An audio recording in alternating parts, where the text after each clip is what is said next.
Hi mga mamshi ko, another mini vlog. So more than 6th death anniversary ni Lolo Hi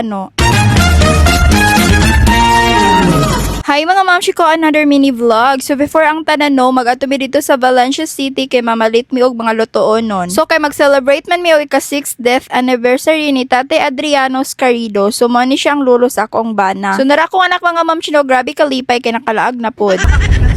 Kuya pero sa kanya. Mami ko niya.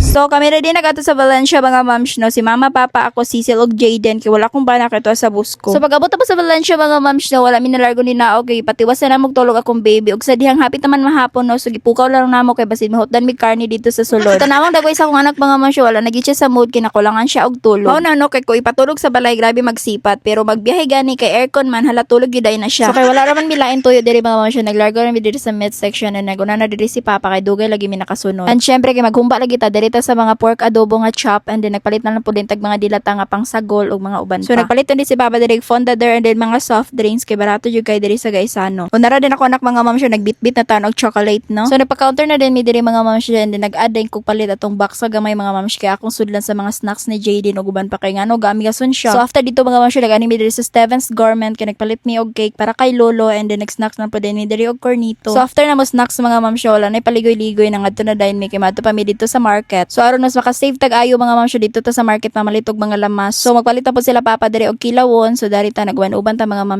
no. So kay magpansit man pud si mama no palit na mi diri sa Manas Met Shop og pansit. So among lutod baga ma'am no is humba og pansit no. Syempre si mama gina magluto kay grabe kalami na siya mo luto tanan-tanan og labi na sa humba. So grabe gini si mama basta mamalit siya mga lamas diri mga ma'am kay libutot yun ni tanan kay ngano mangita gid siya ay mas barato. So shout out po din basi nakaila mo ni mga tendero diri og magpa-shout out daw sila. So hello sa inyo. So pagpauli na mo ani mga ma'am og sa dihang pagbaklay-baklay na mo. So pagbaklay-baklay na mo mga ma'am no nakakita akong anak og bula og bago nga color no. So syempre kay palangga lagi so gipalitan. Grabe gini ko anak mga ma'am siya bulag giton hilig niya dili siya ganag mga truck. So murag ika-7 na nini nga bula sa balay mga ma'am. So okay lang na good sign na ano nga dili mag-Barbie atong anak. Huy. So pag humana mo dito mga ma'am siya naglaw sa mi diri sa Robinson kay mag-dinner mi. So gusto unta mi mag-Jollibee mga ma'am no pero murag nalanag naman ta oy murag di na mi ganan sa bahaw sa chicken so diri mi sa Chowking. So dari mga ma'am siya ulahi jud ko permino kay paunahon yun ako pagkaon akong baby. So ingana na ginang mami na ta. So mura ni gana pagkaugma mga ma'am siya nagato na din mi sa cementerio so naulahi ra mi sa akong baby kay gipatulog pa nako siya so giapa sa mi sa akong bana og multicab. So nara ding bata o nga grabe ka mga cute o grabe ko so kay padagan jud akong bana. So pag-abot na mo diri mga ma'am siya nagpray na din si Auntie Malo kay mag-lunch na. Gamay ra jud kay mananganhi diri mga ma'am siya kay ang uban wala jud nakaanhi din daghan kay mi og putahe na biko, humba, pansit ug uban pa. So wala ra mi nagdugay diri mga ma'am siya humana mo pangaon na mga sobrang sudaan gidala dito sa balay nila Lola basi napay mo apas and that's all. Thank you for watching.